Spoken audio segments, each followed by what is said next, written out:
right here is called First Things First. And my first thing today and every day, besides moving this microphone, giving thanks, giving praises to God. I do it every single day, first thing when I wake up. Get the day off to a great start, and I'm so glad you could be with me among the first things you do this day. The way the show typically goes, hour one, we do local stuff, what's going on the left coast. Hour two, we go national, international, and beyond. And in the third hour, we do a deep dive on a topic of interest or an important person. And today we're on code, as they say. This hour we'll be talking Proposition 6. Hour 2 will have me, you, and the phones. In hour 3, we will be talking with District Attorney George Gascon as he seeks re-election in LA County. So we got a full show for you today.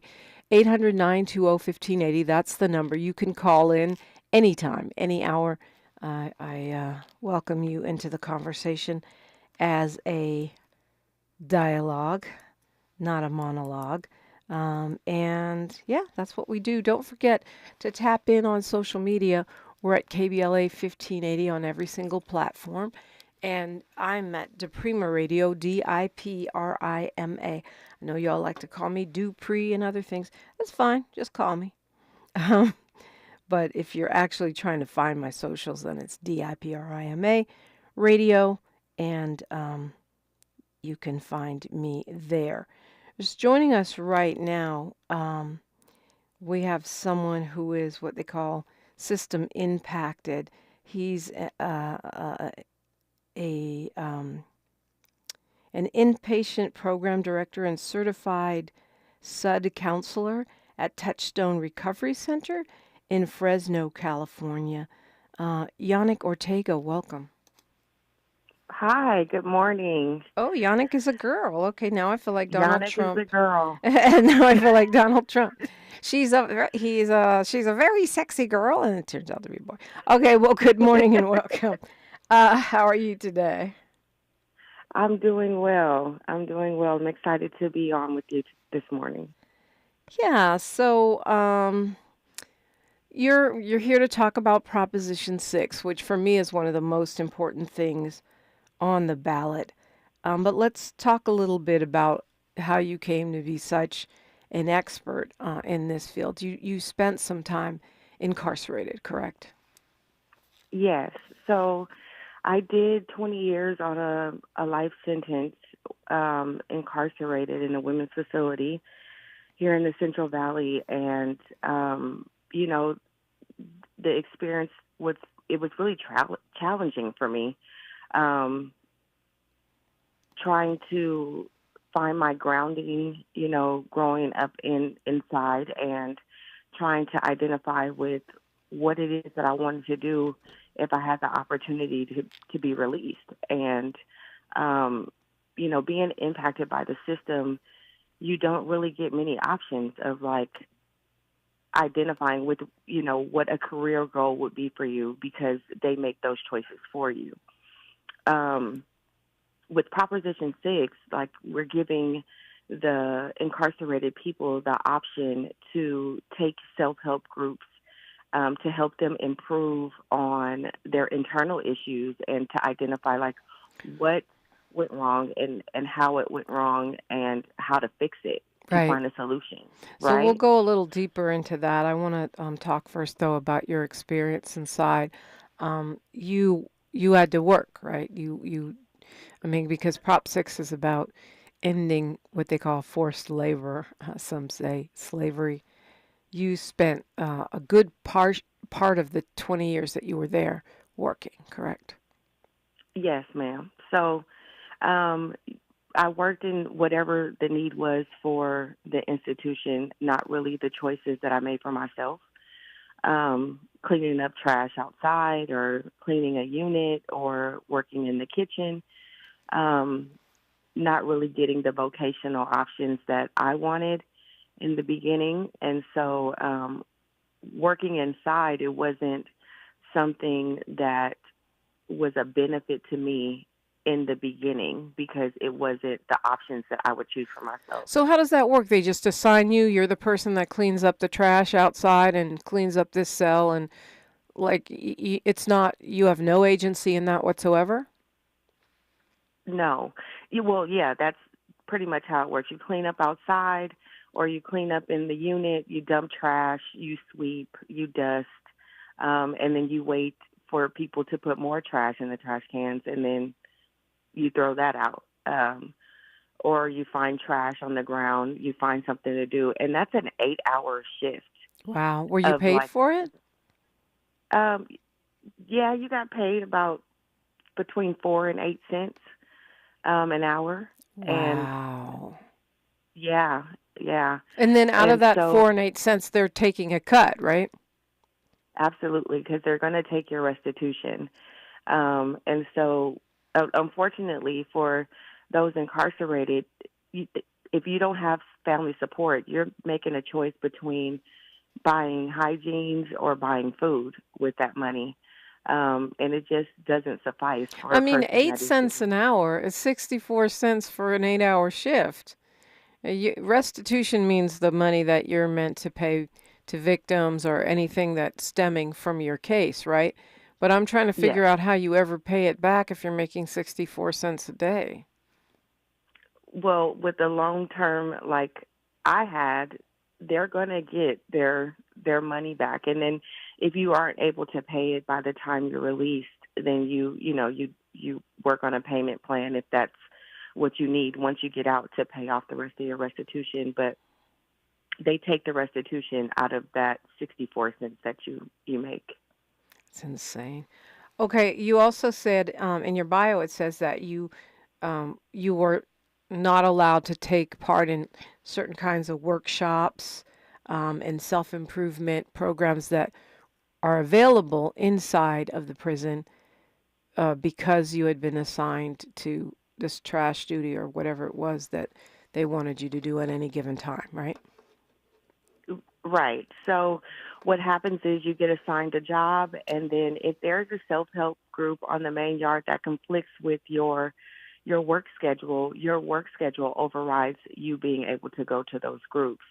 And so you either make a choice of I'm not going to go to work and I'm going to receive a disciplinary action which could hold me here longer, or I'm going to go to work and not have the opportunity to work on my core issues that led me to incarceration in the first place, which is really a hard choice because if you really want change and you want to rehabilitate, you go to those groups, but then also you're making a choice to potentially stay longer because of those disciplinary actions that are given to you if you don't go to work.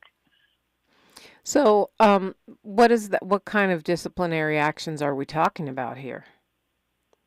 So it would resort in either so they're like chronos or write-ups, and you would either get a 128B chrono or you would get a 115. And after so many of those write-ups, you could lose yard privileges, phone privileges, or they would take days from you from your date, and or they could put you C over C status, where you would be moved to an isolated location, housed with other C over C inmates, and then you would have no privileges except for an hour of yard a day.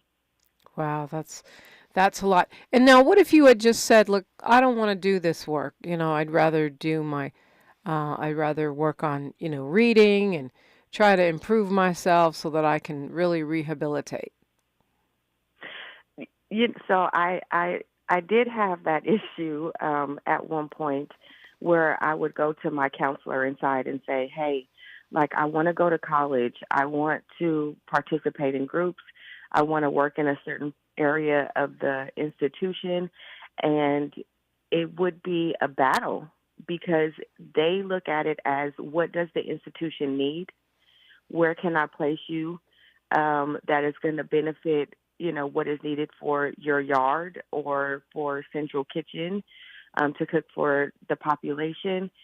And so it really depended on if you had a case manager that really cared, or if you had someone that would just put you anywhere regardless of what you were asking. And so I think that over time, being there for so long, they got to understand, like, you know, I need more. You know, I went in at a young age, and so I didn't have a high level of education. And, you know, I pleaded with my case manager and said, you know, if I have to be here, I want to do more with myself. Like, I need to be able to change. And the only way for me to do that is to work somewhere that will allow me to feel like I'm progressing. Yeah. We're talking with Yannick Ortega, and we're going to touch more on Proposition 6 when we come forward on KBLA Talk 1580. She's reclaiming her time on KBLA Talk 1580. More First Things First with Dominique DiPrima when we come forward. To help combat climate change, LADWP is helping neighborhoods have better access to electric vehicles by awarding nearly $130 million in EV rebates to customers just like you. From big savings on used EVs to building new charging plazas, LADWP is charging ahead to help all Angelenos experience the benefits of EVs. Get rebates of up to $4,000 for a used EV and $1,750 for a charger. Learn more at ladwp.com/EV. That's ladwp.com/EV. Hey, what are you doing up on the step stool? About to clean these light fixtures. The whole family's coming over, and if there's even a speck of dust in the house, my abuela will find it. Here, I got a Swiffer duster to help with that. A Swiffer what? A Swiffer duster. It has this cool extendable handle that reaches 6 feet to get high and low, with fluffy dusters that easily trap and lock dust. So, no more step stool? No more step stool. Easily trap and lock dust from hard-to-reach places with the Swiffer duster. Love it or your money back. KBLA Talk 1580. We've got a lot to talk about. KBLA reminds you that when we fight, we win, and we don't black down. LA Community Action Network, or LA CAN, was formed in 1999 when 25 residents of downtown LA came together and acknowledged the problems that existed in their community and made a commitment to do something about those problems, to stand together, organize, and become a force in the community that demands change. Civil rights and preventing the criminalization of poverty are their core projects. In addition, they take on women's rights, the human right to housing, and healthy food access. LA CAN also has projects focused on economic development, civic participation, voter engagement, and community media. While downtown LA remains their home base, with a particular emphasis on the Skid Row community, in 2007 they expanded their housing and healthy food access work into South Central Los Angeles. LA CAN believes that power for low-income people and people of color is achieved through a large, active, and well-informed member base that utilizes a multitude of methods to advance their messages and goals. If you'd like to join the Los Angeles Community Action Network and organize people to fight back against oppression, please visit cangress.org. That's cangress.org. This is a community call to action from KBLA Talk 1580. Tabitha Smiley's new book, The Covenant with Black America, 20 years later, is now on sale everywhere. This classic text shot to #1 on the New York Times bestsellers list almost 2 decades ago. If you have the original book, you will surely want to get this 20th anniversary edition with powerful new contributions from today's leading voices. This 20th anniversary edition presents a compelling blend of historical insights and contemporary urgency in this critical and unprecedented election year. Get your copy of The Covenant with Black America 20 years later today. Your ancestors' favorite radio station, and your favorite morning show host. Let's get back to Dominique DiPrima right now. Right now, I'm talking with Yannick Ortega, and she's been sharing her experience after doing 20 years in prison. Proposition 6, which I would argue is one of the most important things on the ballot this time, would end involuntary servitude in California. Slavery is supposedly banned in California, but involuntary servitude is allowed. I don't know quite what the difference is. This was brought up a while ago. I think it was 2023, and it didn't pass. And even though it passed in places like Louisiana, which we think of as much more conservative than our state, Proposition 6 will take the language out of the state constitution that allows involuntary servitude and state that incarcerated people cannot be punished for denying work and can be awarded credits for taking work, which could end up reducing their sentences. That depends on city and county ordinances to determine the pay scale for voluntary work. If I was writing it, I would go a little further. I don't think any human should be working for less than minimum wage. I think it is like an incentive for these institutions to incarcerate people and keep them in jail, as we've seen in Alabama, where they're keeping people in prison longer so they can staff a McDonald's or whatever that might be at a reduced wage. This prop does not do that, but it does take away this conundrum that you were in, right, Yannick? Yes. You would have been able to say, you know what, I want to gear more towards education, more towards rehabilitation, so I'm going to skip the 8 cents an hour and go take self-improvement workshops and stuff. Yeah, I would have loved to have the opportunity to not take out trash and to go to college and get an education, or be able to go to the self-help groups out there on the main yard, in the beginning of my time rather than towards the end of my time, because I know how to take out the trash. Yeah. I didn't have an education at the time to help me build confidence and feel like I could be something more than an inmate. What do you say to people who say, well, you shouldn't have done the crime? I don't even know what the crime was, but you shouldn't have done the crime. That's what you get. I take full responsibility for my crime. But if I'm sentenced to an institution that has the word rehabilitation in it, then I should be given the opportunity to rehabilitate fully. And part of doing the time for my crime is changing the behaviors and changing the idea of who I thought I was or how my life should be into something that is more fitting for society to make the people in the community feel safe. Right? If I feel confident in myself and I'm educated and I'm healed and I have some things under my belt that can make me successful, then I come out with more respect for society and the lifestyle that people live, rather than feeling like I need to go back out to commit crimes in order to survive.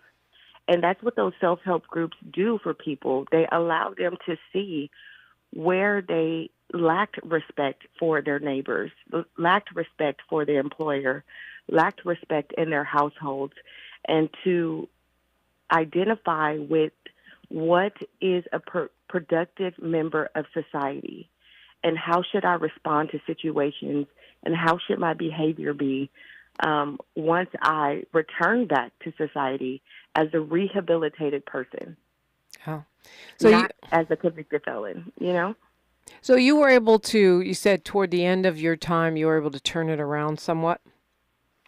I was. So I fought for myself to take part in a program called OMCP, and that allowed me to get certified as a substance use counselor. And in that time, I went to college and got a degree, and I also got certified as a paralegal. But when I was able to get into that program, it made me feel like I was not incarcerated, and I was giving back to people inside, because at the time I couldn't give back to people outside. If I could help people inside change and to see where they went wrong, then I was doing a justice to my victims and to my community. And so had I not been afforded the opportunity to get an education and to partake in that program, I don't believe that I would be the person that I am today. And I also credit it to being able to, because of my work schedule, being able to participate in the self-help groups, anger management, criminal thinking, the organizations that were built within the institution that delivered the information to gain insight and awareness into my past behaviors. When you look back at your experience over those 20 years, what would you say to people as they're pondering which way to vote on Proposition 6, that you obviously know that those of us who haven't had that experience may not know or consider? I would say, the perception is everything of what we believe is happening in the institutions. And society's perception is we pay tax dollars, they offer these things, which is not always the case. When you're looking at Proposition 6, you're looking at not only helping a person that may come from a lot of trauma or a negative environment, you're helping this person change with the change starting on the inside. Once the person comes out rehabilitated because we have voted yes, and they have the opportunity to take these classes and to have the option to either work or go to these groups, they come out allowing you to feel safe in your environment where you're not questioning who is living next door to you, who is working next to you, and are they going to be a person that I can trust around me at any given time. And, me coming out after going through these programs, I am a director of a detox RTC residential program with 19 staff members under me. I have learned to be responsible and accountable and to hold myself to a higher standard. But that change did not start when I got out. It started when I was inside. And so when we're voting yes for the change to happen before they come out to us and to live around us. And so we have to think about the bigger picture. And it's not just about, what the institution needs, but what we need as a society and what we want to allow our society to grow and change and prosper. How do we get from just a strict punishment model to a rehabilitation model? I think about, I guess this doesn't apply to you because you were picking up trash, so you wouldn't have been trying to put that on your resume anyway. But I know that many who work inside of prison, they're not allowed to use those work experiences when they come out. What are some of the things, we just got about a minute here, but what are some of the things you'd like to see to flip to a more rehabilitative model? I would like to see, the efforts of the staff and more encouragement and more social support from outside to inside. People have committed crimes, and some of those crimes were committed because of circumstances that they were in or not knowing any different. And I think that the remodel is that if we support their growth out here and it travels in there, it would allow people to feel like they could be more than what they were in the past. And so I think it goes through society and the community, outside and inside. And I think that's why it's so important for Proposition 6 to pass, because it is helping everyone, not just one community, which would be the incarcerated people, but it would be helping us out here as well. Yannick Ortega, thank you so much for being with me this morning. No problem. I enjoyed it. All right, we'll continue the conversation. We're focusing this hour on Proposition 6 on KBLA Talk 1580. More of First Things First with Dominique DiPrima when we come forward. I'm Ree Harris, and here's the latest from the Black Information Network. Counties on Florida's Gulf Coast are being ordered to evacuate as Hurricane Milton makes its way toward landfall. The huge storm is expected to come ashore late Wednesday or early Thursday. The storm is currently packing maximum sustained winds of 155 miles per hour. With Election Day just 4 weeks away, both tickets are hitting the campaign trail. Vice President Harris will sit down for interviews as she continues her recent media blitz. Former President Trump will take part in a virtual town hall on health care, while his running mate, J.D. Vance, will give remarks in Detroit, Michigan. And that's the latest. I'm Ray Harris on your home for 24/7 News, the Black Information Network, and BINnews.com.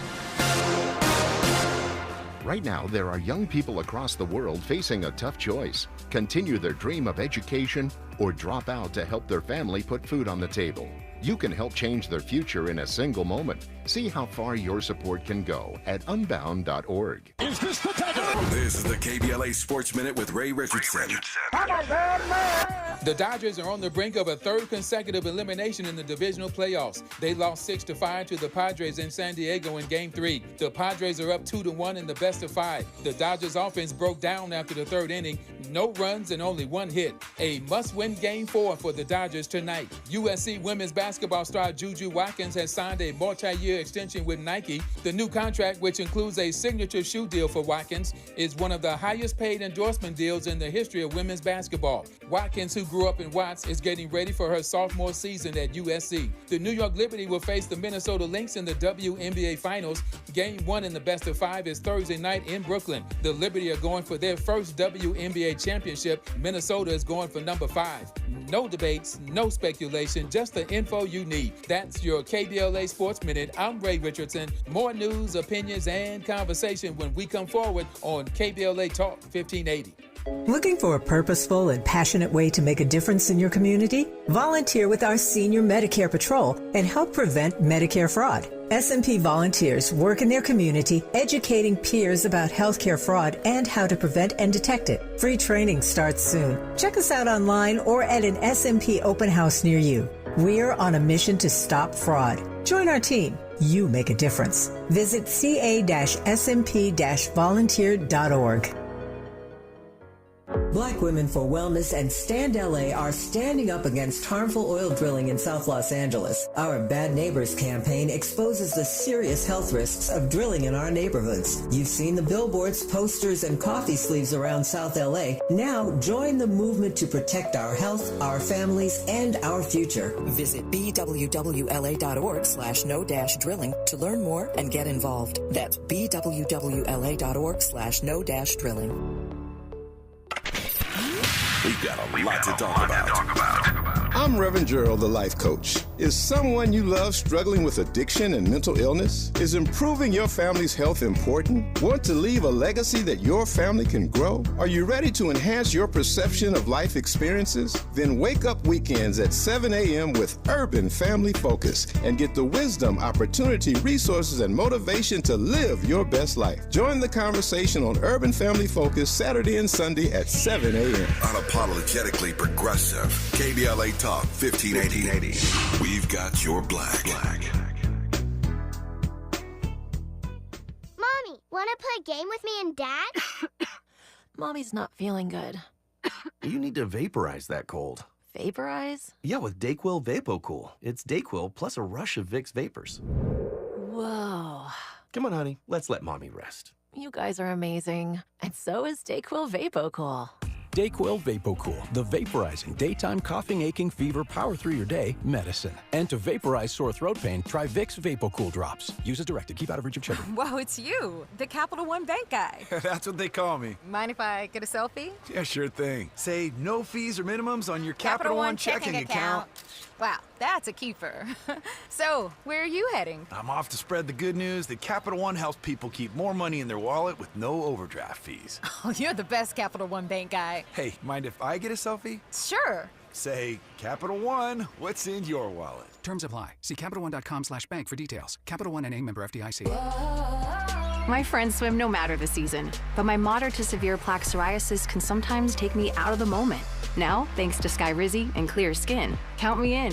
With Skyrizi, Risankizumab Riza, a prescription-only 150 milligram injection for adults who are candidates for systemic or phototherapy. 3 out of 4 people achieve 90% clear skin at 4 months.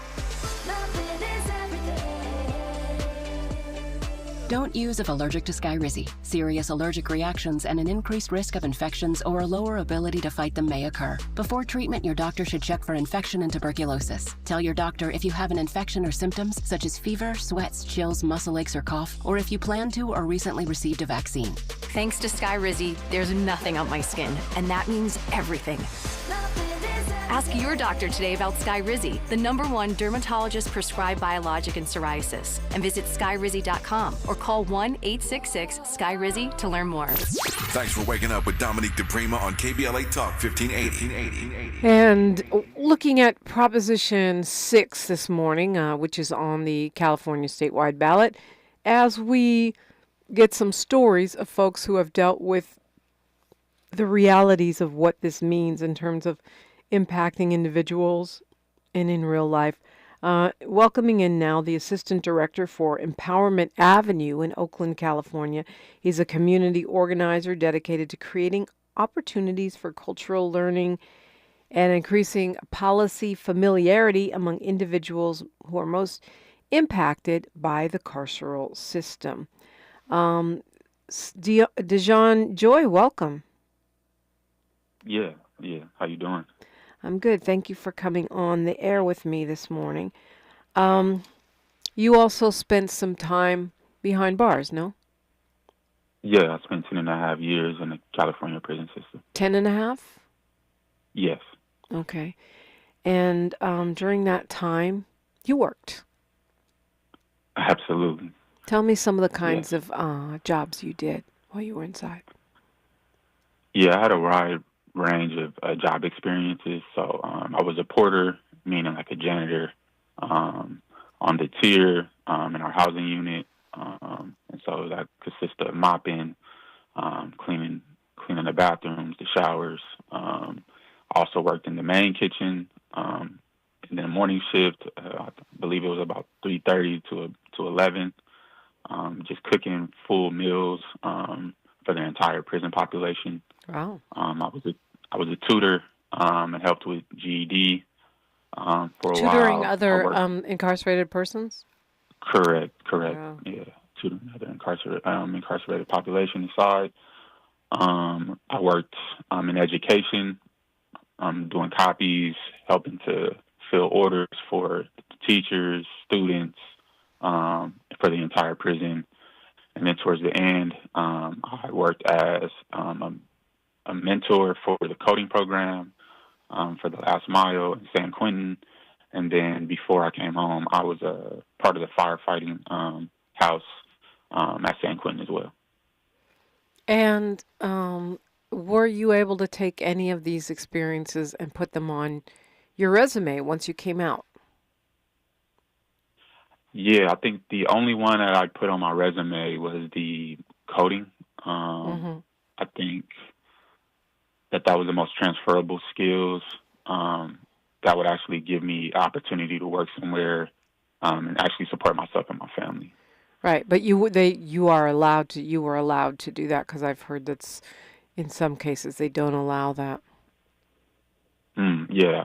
I mean, I did it. I mean, whether I was allowed to or not, I'm not sure. Right, it's another conversation. Right. That's another conversation. Right.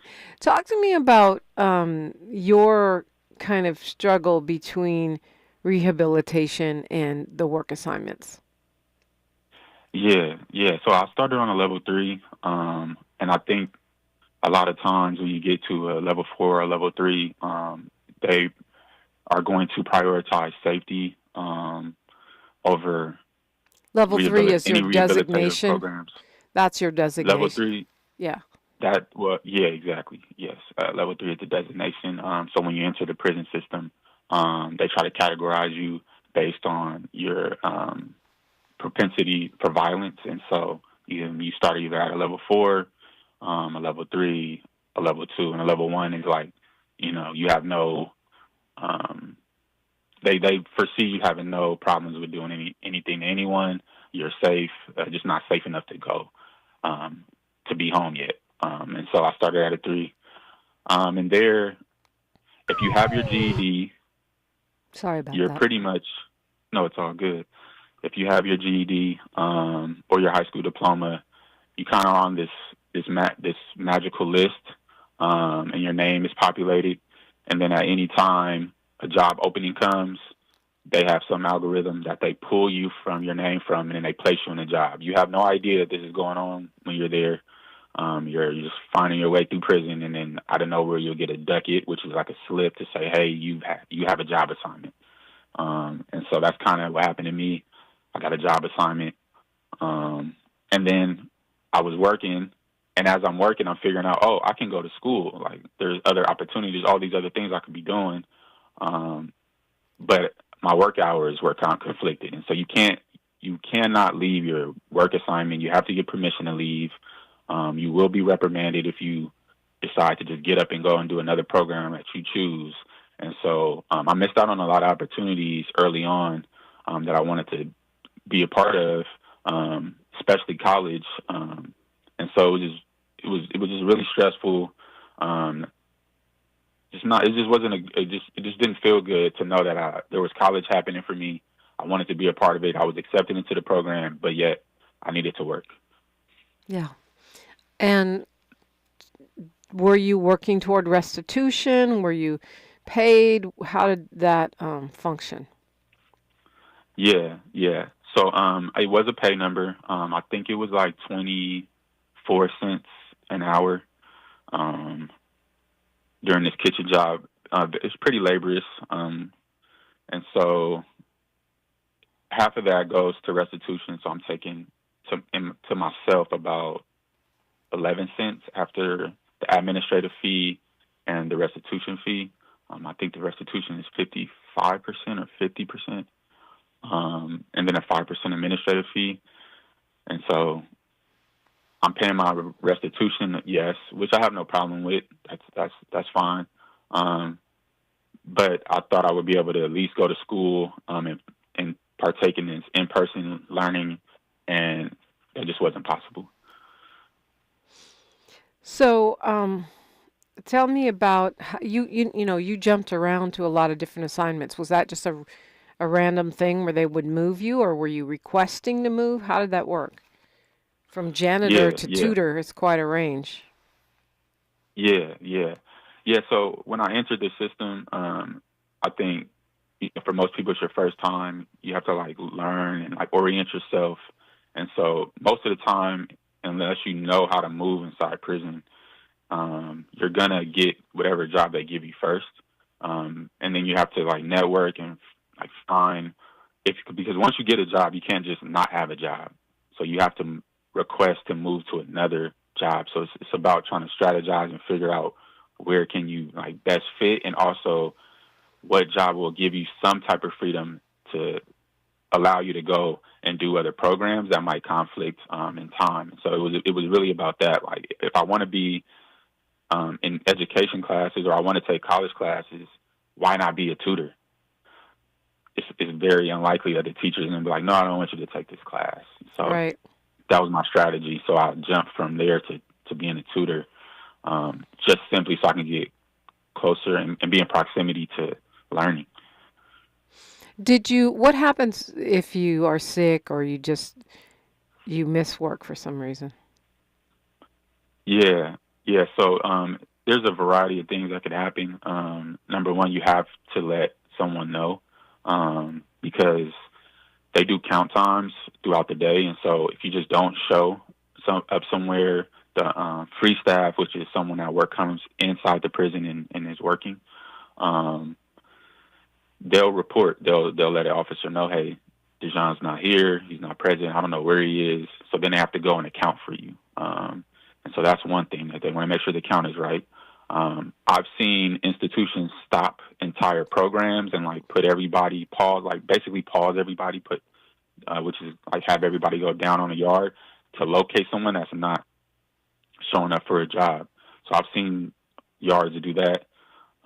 If you don't show up, you can be written up, which, doesn't look good on your record, especially if you have to go to board or if parole for any board. reason that you need parole board. And they have a nonviolent, and then they have those that are lifers that have to go to board. And so you don't want any of these, all of those, any type of write-up could cost you more time inside. And so you definitely don't want that. So those are the different ways that they respond to someone not showing up for their work assignment. We're talking with Dejon Joy, and we're going to get his thoughts on Proposition 6, what his life experience has informed him about this proposition, which may just seem like a number to you, but it's much more than that to many Californians. You're listening to KBLA Talk 1580. KBLA Talk 1580 is an intervention. When we come forward, includes you. KBLA Talk 1580, turning pain into power. Hey, LA residents, it's planting season and the perfect time to get shade trees growing around your home. LADWP and City Plants are giving every resident up to 7 free trees. That's right, 7 free trees delivered right to your door. Trees are great for the environment, help improve air quality, and can help you save on your bill when you use less air conditioning to stay cool indoors. Learn more at ladwp.com/free trees. That's ladwp.com/free trees. Jeff Davis. I believe my daughter should inherit something, but not the role and responsibility of burying me. That's why I have a pre-need burial insurance plan through Harrison Ross Mortuary. Their plan offers me 4 payment options. 1, pay in advance or pay over 3, 5, or 10-year time periods to keep the payments affordable. Contact the professionals today at Harrison Ross Mortuary. We can be reached at area code 310-704-4901. That's 310-704-4901. And ask for me, Jeff Davis. Thank you. This truck season, think about all the things you can do in a Chevy truck. You can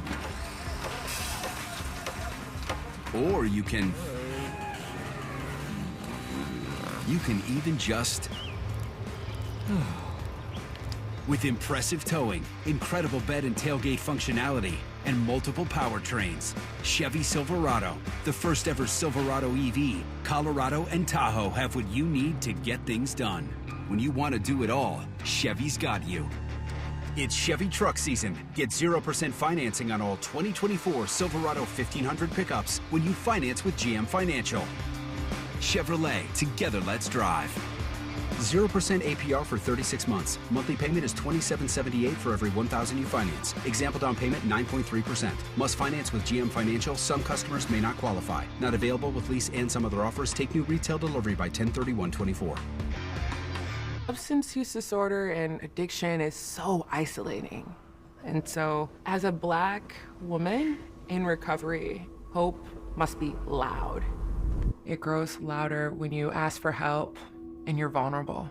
It is the thread that lets you know that no matter what happens, you will be okay. When we learn the power of hope, recovery is possible. Find out how at startwithhope.com. Brought to you by the National Council for Mental Wellbeing, Shatterproof, and the Ad Council. You know where you want to go in life, and City National Bank can help. City National knows the dedication it takes to build your vision for the future into a reality, and our team is here for you. We have a wide range of options to help, from personal savings accounts to interest-bearing money market savings accounts and more, all designed to help you get where you want to go. City National, here for every stage of the journey. Learn more at cnb.com. City National Bank is a subsidiary of Royal Bank of Canada. Member FDIC.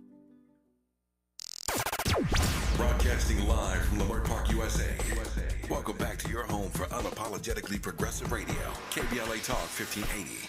We're talking with Dejon Joy. He's Assistant Director for Empowerment Avenue in Oakland, California, a community organizer, and he has got a lot going on there in his current position, right? He's empowering marginalized communities, he's encouraging cultural learning, and he is connecting with individuals from all walks of life.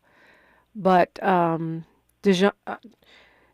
spent 10 and a half years incarcerated, and he's sharing things we may not know or understand that have everything to do with Proposition 6. Proposition 6, I believe, is one of the most important things on the ballot this year. And, you already have people voting. The mail-in ballots are in. So what do we need to know about Prop 6 from your viewpoint? Yeah, thank you for that question.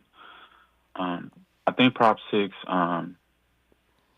has an opportunity to enforce labor inside carceral settings and really prioritize rehabilitative programming. And so it doesn't look much different from what I do every day, which is empowering those inside to be in control of themselves and their rehabilitative process and their healing. And I think that Prop 6 can do that. There are a lot of unintended consequences behind Prop 6. If I can, I'd like to share just a quick story about... Absolutely. Yeah, and so I remember we were working in the kitchen at a time, and there was a friend of mine who had a family visit, or a visit coming up. Excuse me, a visit. I can't remember all the family members that were coming, but he was really excited. And so the free staff there joked around and was, but we didn't know at the time, and saying like, man, I can't let you go. We really need you here. And I could see the body language on my friend change immediately. Like all the hope, the excitement kind of washed over, and he was just completely confused, kind of paralyzed. And we all were, because that wasn't a normal thing. Usually, your supervisor will let you go to a visit. Kind of understood that was something that everybody needs, is to get that connection back to the family, get rejuvenated, and come back and continue to do your time. And so for a minute he kind of let that sit in, and it was just this weird power dynamic that happened. And I don't think that is what it's all supposed to be about. I think when people consider someone going into prison, they assume that this is part of rehabilitating, is being able to have programs, have time to talk to your family, to really dig into like what were the underlying circumstances before the crime was committed, and all these other things that happen. But instead, we have power dynamics like that play in, joking or not, really distance you from feeling included. And I think Prop 6 is about inclusion. It's about allowing someone inside the opportunity to say, hey, I want to be in college, or I want to facilitate NA or AA meetings. I want to do this full time, and find their niche, and activate in that space, and then come home and have an opportunity to feel like, oh, I self-advocated for myself. I was able to make this choice and rehabilitate, and now they're empowered to come home and do the same instead of being forced to work. And I think Prop 6 in a nutshell is doing just that. Honestly, that sounds like torture to me. You're going to taunt someone about whether or not they can see their loved ones. That's really twisted. What about, I'm asking the same question I asked Yannick. What about people who say, well, you know what? Whatever happens to you in there, it's your fault. You shouldn't have done the crime. Yeah. I think a lot of people are saying that from a place of just really not understanding how the ramifications that has on them. And so if we continue to just exclude people, most people come home, right? Most people are not lifers. And so we come right back to the same community that the people are saying, if they go to prison, they do the time, they do the crime.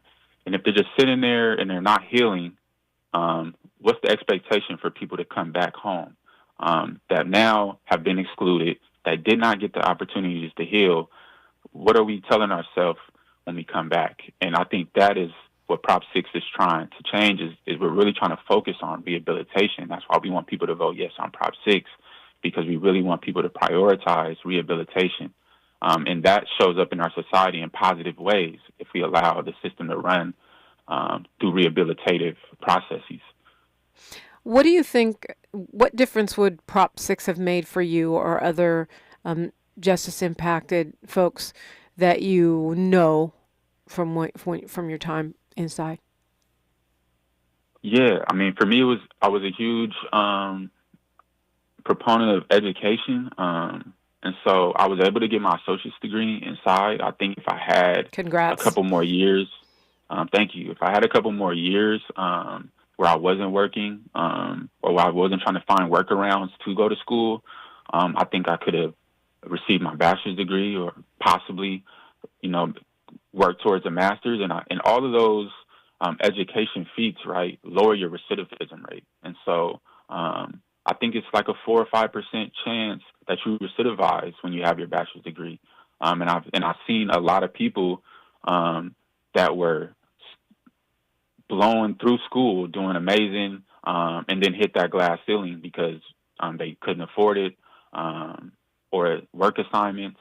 And so I think if Prop 6 had passed or would have happened, I think we would have seen a lot of more people finish their degrees and come back into the community and do a lot of great work. And it's not that they're not doing it now. I just think that, degrees do open doors for you. And so especially having a background in the history, I think it would have kind of leveled that playing field a little bit coming home with a degree, and then saying, hey, I want to be a counselor. I want to contribute some way. And they chose it. And so I would have loved to have seen Prop 6 happen a long time ago. It's interesting because we complain so much about mass incarceration and this recidivism rate where people keep going back after they come out like a revolving door. I did not know that that data point about the recidivism rate going down so much with the BA, but it makes sense, right? So even if you don't give a rat's behind about the actual humans that are impacted by, the justice system, the carceral system, it's going to save you money because you're not going to keep paying for people when they go back in, right? Correct. I think the data right now says that we pay about $134,000 per year to incarcerate one person. And so I think today, California is somewhere around 42% recidivism rate. And so we're guaranteed to continue to pay this $134,000 per person to incarcerate 40% of the time, right? And so if we know that education and therapeutic programming and voluntary work programs work to reduce recidivism, then yes, it's just more cost effective to allow people to choose one of those routes rather than being forced to work. So that's why I really believe people should vote yes on Prop 6. Yeah. We've got about a minute and a half here, Dejon Joy. It's been a pleasure talking with you. What do you want to leave us with this morning? Yeah, I just want to say that for a lot of people who are struggling with what to decide to vote yes or no on Prop 6, I really just want to leave people with this is not a call for people not to work. I think this is just a call for people to be empowered, to choose different pathways to their rehabilitative goals. And I know and I've seen it work. And so I'm just asking people to please vote yes on Prop 6 and let's prioritize rehabilitation. Yeah, I mean, we say that's what we do with our carceral institutions. I have not seen a lot of evidence of it, so I'm encouraged to hear that you somehow managed to get a certain amount of rehabilitation, even through what sounded like a bit of an obstacle course. Oh yeah. I will say that it's far and few that are able to do and be fortunate to have some of the pathway that I had, and some people that were in my journey that allowed me to do the things that I did. But this is not the norm. It's not the regular. And I think that's what we're trying to create with Prop 6. Look, if you had to be a tutor, I would still be in the kitchen. As I can't tutor nobody. But, I got my BA obviously, but I wasn't behind bars. So congratulations to you for your resilience and tenacity, and and making it happen for yourself. And thank you for sharing your perspective on Prop 6 this morning. Yeah, no, thank you for having me, and I really appreciate you shining some light on this issue. This is going to be life changing for thousands of people, and we're really motivated, and we know that this is the right proposition, and we know it's going to pass. Dejon Joy, thank you. News, traffic, and sports. Then it's the perfect time to call me on KBLA Talk 1580. KBLA 1580 Santa Monica.